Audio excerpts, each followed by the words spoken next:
Changing how we vote took place in 2011. The result? A decisive no to AV. The Conservatives were happy with the smaller number of constituencies, which looked to improve their electoral prospects. But there was trouble ahead. And all because of this place, the House of Lords. Unelected, almost entirely appointed and ballooning in numbers. Those demanding change stepped up their efforts. The Lib Dem leader, Nick Clegg, set in train a bill to produce a smaller, more democratic House. Members of the House of Lords were not exactly happy.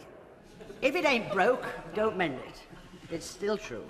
Their sole aim is to preserve the coalition for 5 years, create 300 jobs for the boys and girls on the party list, and send us quietly as possible, salami style, into the knackers yard.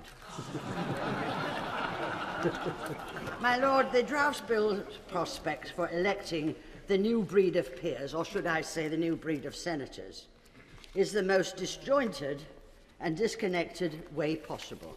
The truth of the matter is that we perform the function of a revising chamber well, but that's not our only function.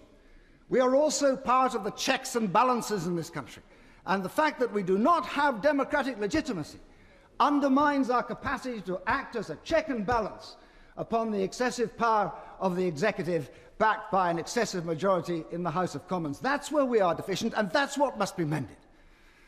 My lords, the case is a very simple one to argue. In a democracy, power should derive from the ballot box and nowhere else. The most ignorant part of the statements that have been made in support of this legislation has come from those who have said the conventions and powers will remain the same. The powers of this House are unlimited. Do they understand in the other place, those who support these proposals, just what we are capable of doing if we have democratic legitimacy? And that is the message for the House of Commons. Nonetheless, the Lib Dem leader set out on launching his reforms. Right now, we are one of only 2 countries in the world, the other being Lesotho, with an upper parliamentary chamber which is totally unelected and instead selects its members by birthright and patronage. It is a puny measure, it is an unwelcome measure, and it will do far more harm than good to our constitutional structures and to the good government of this country. And when Tory rebels massed in numbers, joining with Labour to threaten the progress of the bill, the government, in effect, called a halt to Lords reform. From my honourable friend, could I make clear from these benches that it is the very substantial opposition from within the Conservative Party that is responsible for the withdrawal of this motion, and not merely the Labour Party, and that should be perfectly clear and reflected in the record. Motion number 3, the programme motion, not moved.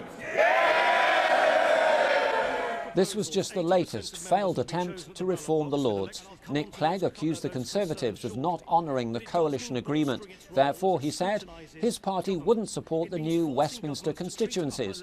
The Lib Dem move dealt a blow, potentially a devastating blow, to the Conservatives' electoral chances.